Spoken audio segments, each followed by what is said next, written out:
Ještě před začátkem tohoto videa bych vás moc chtěl poprosit, abyste na toto video dali like a odběr a sdílejte. Děkuji moc. Takže ahoj lidi, dneska vás vítám u dalšího Let's Play z Minecraftu. V dnešním Let's Play tak společně postavíme v naší malebné Minecraft vesničce, mini vesničce, tak uděláme studnu, aby měli naši občané v pozdější fázi vodu.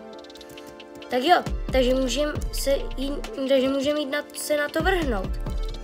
Takže vezmu lopatu a dejme tomu, kde bych mohl tu studnu udělat. Podle mě tady třeba. Tady takový hezký plácek, tady by se aj celkem hodilo. Takže asi bych tu studnu udělal 2x2 bloky. Tak jo, takže jdeme na to. Akorát lidi, doporučoval bych kopat takto, protože Minecraft pravidlo číslo 1 je to, že nesmíte kopat pod sebe, jinak spadnete někde do jeskyně, což je dost možný. Tak jo, akorát já se půjdu vyspat na to, aby byl den a aby jsme tady měli světlo. Tak jo, takže vám teďka dám super magický trik. Za 3, 2, 1. Takže jo lidi, už jsem tady zpátky. A můžeme jít v tom pokračovat, takže já si tady skočím a půjdeme těžit tu studnu, nebo vykopávat tu studnu. Tak, už tady nepotřebujeme, už tady není hlína, takže budeme kopat krumpáčem. Doufám, že po cestě najdeme uhlí, nebo to by se hodilo celkem. Ovšem horší bude to, jak se dostanu nahoru. To bude peklo. Takže jo. Kopeme. Tak. Hop. Takže. Mimochodem, jak se dnes lidi máte? Já se mám celkem dobře, lidi. Takže byl bych moc rád, kdybyste do komentářů napsali, jak se máte. Třeba. Jestli jste se dneska měli fajn, nebo jak jste se měli. Já jsem se měl actually celkem dobře. Myslíš, že tohle už by mohlo stačit? Podle mě jo. Tak. Půjdeme teďka nahoru. Takže kop. A teďka cobblestone. A teďka já budu pokládat takové cobblestone dolů. Protože nevím, jak jinak bych jsem se dostal nahoru. Protože tohle je výška jako prase. Tak, jo, lopata.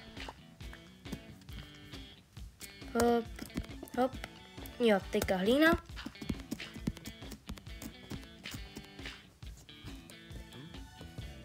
Takže jo, teďka vyrovnám asi tady poblíž takhle terén, aby to vypadalo dobře.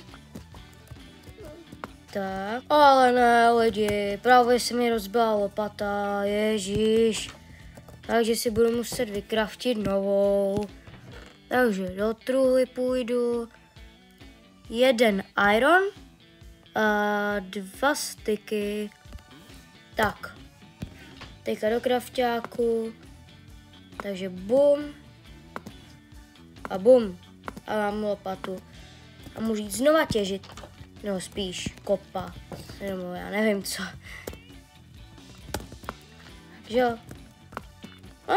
Mám to zrovna už hotové, tak to bylo rychlejší, než jsem čekal. Cobblestone, ten se mi bude hodit na to, protože budu chtít, abych udělal takové, jak kdyby, briky kolem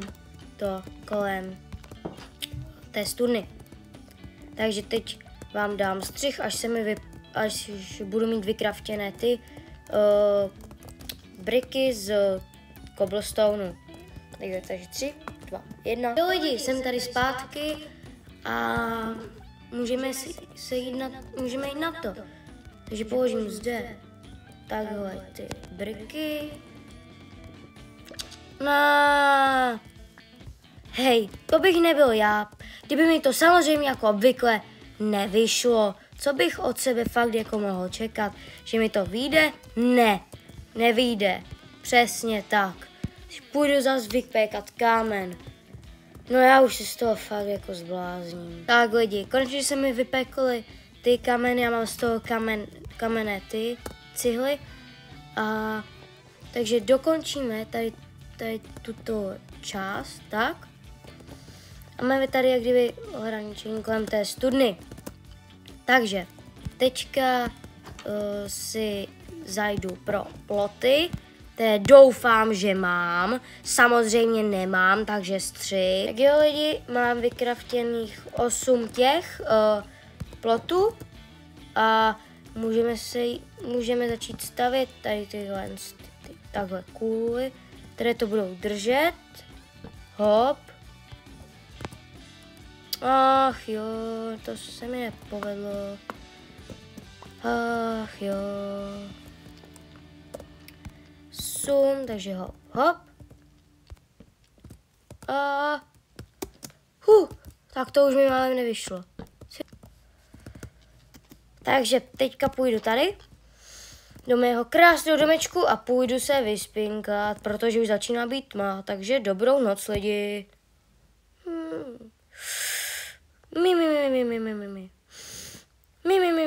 Tak jo, už jsem se vyspal konečně. Toto ale trvalo, co? Takže vezmu si smrkové polena, překraftím si je na tyto věci, nevím teďka, jak se to česky jmenuje. Jo, prknám. Takže bum. A teďka půjdeme ven. Vezmeme si smrkové polena. Dáme si je do inventáře a teď, když se mi to podaří trefit do prčic. Prosím, že se mi to podaří. Ne!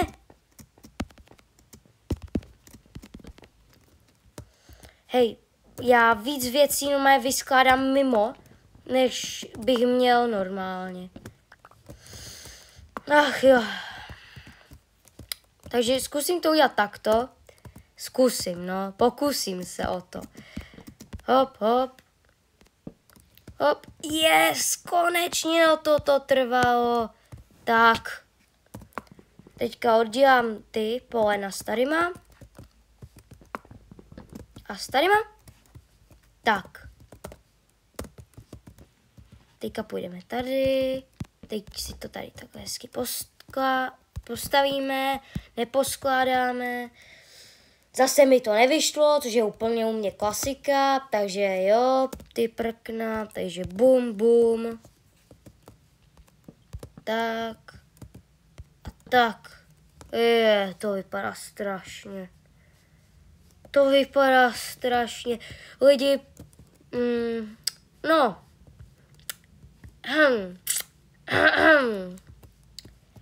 Co bych vám na to měl říct, no? Snažil jsem se. Vážně, snažil jsem se. Bohužel by to nevyšlo, jako obvykle. Takže můžete zde přidat torčky, které můžou trošku vylepšit design celé té budovy. Ta studny, jestli se to dá nazvat. Ježiši Kriste, to vypadá strašně.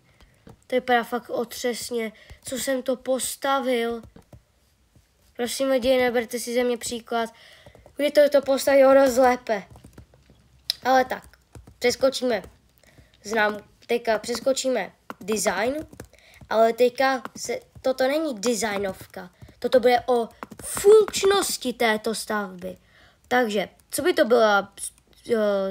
to bylo za studnu, která by byla bez vody.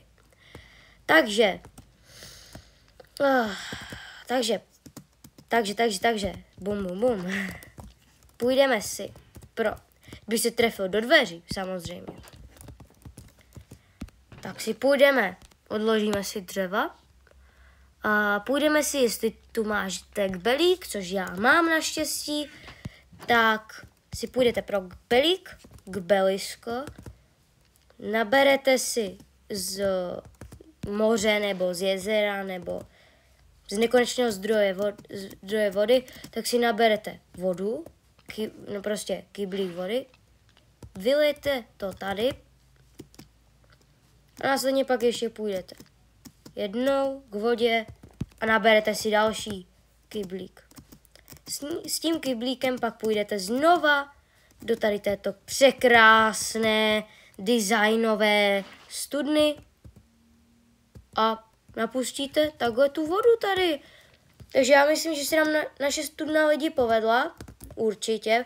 Po designové stránce na to nehleďte, ale povedla se, hlavně ta funkčnost té stavby. Takže toto by bylo pro toto video vše. Doufám, že zanecháte like a odběr a uvidíme se u dalšího videa. Takže zatím, čau!